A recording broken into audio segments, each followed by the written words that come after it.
Okay, Bo, a lot of bricks in the dryer. So physical, man. That physical style, it carried over to every round. How does it feel to just come in here and dominate how you dominate and just do what you do? Yeah, it feels good. I work extremely hard. I have a lot of amazing people around me. I'm extremely blessed. And so when I get to compete, that's kind of like payday. And all that work you put in leads up to getting your pay on when you get to compete. And so I feel like a lot of times, whatever you put into it, you get out of it. And I'm extremely blessed. That's all I can really say. I'm really grateful. And just wrestled really hard. When you're the last match, how do you prepare knowing that there's a couple hours before you get to compete? Yeah, being the last match is a little bit more difficult than knowing exactly when you're going to be up. You don't know until basically 2 hours before the final start. So for me, it's definitely an adjustment that I'm ready for. I've been like second to last, close to the end before, but being last and like the so-called main event is an honor and it's exciting. And so I think I just rested up a little bit more. But for me, it was more exciting to be last, I think. I think I wrestled better the higher the stage, higher the stakes. Do you like that people are sticking around just to watch you? Yeah, I mean, I wasn't sure. You know, I'm hoping that everybody was going to stick around, and then it seemed like the gym was jam-packed full. And so that's just awesome to wrestle in that environment. And yeah, it was exciting to be at the end, and people stayed. So I hope we put on a show for them and wrestled hard and just make the sport better. That's my only goal, to make the sport better and to grow my faith and use my platform to share my faith. So it's all from Jesus. The physicality is just unbelievable. It's unmatched. Nobody else does it like you do it. And I don't know if I've ever seen a high schooler do it and be so physical. And just Steve Mako, I could see him in my eye view, but that was a guy who was physical like you are, just imposed as well. How can you continue to do it week after week after week after week? I think it's because I love it. I love wrestling. I work really hard, so I live the way that I wrestle, I feel like. It's not one of those things you can kind of just turn on and wrestle extremely hard and fast pace. It's something you got to do every single day. And I kind of love when the guys want to come out and try to match the pace and bang, because I know they don't live that way. And so I'm excited when people try to wrestle really hard, and that guy came out hard. So a lot of respect for him, but it's a lifestyle. What's your process week to week when you eliminate a school? How do you make that decision? It's so hard. So the whole recruiting process has been a blessing. My whole life I felt like I'm a part of everyone. Now it's like, hey, you got to choose one. And that's a really tough thing to get through. And to tell people, hey, maybe it's not the best fit here. And to eliminate schools is really a challenge each week. It's not something that I do easily. It's definitely hard. And I think ultimately I'm totally not sure at all right now where I'm going. But every single week I know in my heart that it's the right decision. I'm excited to see where God leads me. Do you feel like schools try to separate themselves from each other to show you something different? Yeah, I think schools all have their own ways of recruiting and all try to be a little bit different. I enjoy it all. Every single visit only made this harder. Every official visit I've been on, so yeah, I mean, they're all amazing. And it's going to be a really hard decision.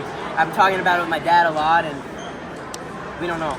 We don't know it all, but I know that God's going to lead me where I need to be. In some of these interviews, guys have said that they want to emulate what you're doing and branding. Do you realize the impact you're making on some of these kids? My main goal, obviously, in the sport of wrestling is to change it and do things that people have never done. I don't think anybody's ever tech followed their way through Ironman, and so I was able to do that, and maybe I'll be the first ever four-timer next year at Super 32, and I believe the third ever here. I think just being able to grow the sport and do things that people have never done is something that I really strive for, because I feel like I work that hard, and I know that, you know, with my faith that I can do anything. So I just want to make this sport an amazing place to be and exciting for the people, and I love this sport. Jody Stripmatter, what does he add to your career and your life? Yeah, Jody, he's been around since the beginning. I started when I was 6 years old. Really started before that. My dad took me around wrestling from the day I was born. So I know that when I went in that Young Guns room when I was 6 years old, it just clicked. It was time to roll. And I can honestly say the last 12 years has been some extremely hard work, long days. And I honestly can say I've loved every second. From the beginning, I loved the sport of wrestling. Was not forced into it. I was put into wrestling, and from day one, I loved it. Can you do me one huge favor if you have not done so far? Have you eliminated the University of Pitt Johnstown yet? No. So the university... Can you please? Explain. I love them. I love them. Yeah. I love D2 wrestling. I loved what Coach Pecora did. He was a legend. Yeah. Can you eliminate them for me, please? Well, here's where I'm at. UPJ has done so much for me. Coach Pecora, dude's a legend, and I live in the same hometown, so he's been a huge, I don't know, I would say coach in my life, but he's just always been around. He's been a guy who you look at and you're like, man, he's a legend. And to have him right where I was growing up my whole life, it's just paying back what he's done for me. And I want UPJ to be put out there. I think it's the best D2 atmosphere situation in all of D2. And I know I'm biased. I've been training there my whole life. But I can honestly say Coach Reinhardt and all the guys at UPJ they're class acts. They live the right way. They're wrestling hard. I think they're going to have a great year. They come over and train with us from time to time pretty often, and we go with them sometimes too. So nothing but respect for them. And yeah, that's for Coach McCourt. He's a legend. If you're not going to eliminate them, give me a percentage chance you go to UPJ. I don't know. We'll see. I think UPJ, again, has done a lot for me. So it's exciting to see where God will take me. I mean, I love D2. I'm not going to lie to you. I had a nephew who's a D2 All-American. I love D2. Don't get me wrong. I interviewed him last year at the NCAA tournament, but I just don't see it at D2. I'm just going to put it out there, Bo. All right, we'll see. We'll see.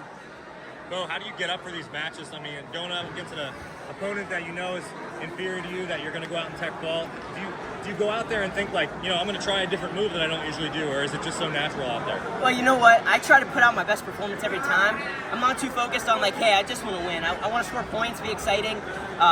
When you're the main event, it's easy to get excited, but I feel like even like the matches back home or maybe the tournaments that aren't getting coverage or don't mean as much, I get excited for those because I think I wrestle for a bigger thing than me.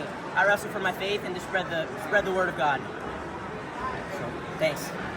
Congrats, Bo. Appreciate you guys. Thank you.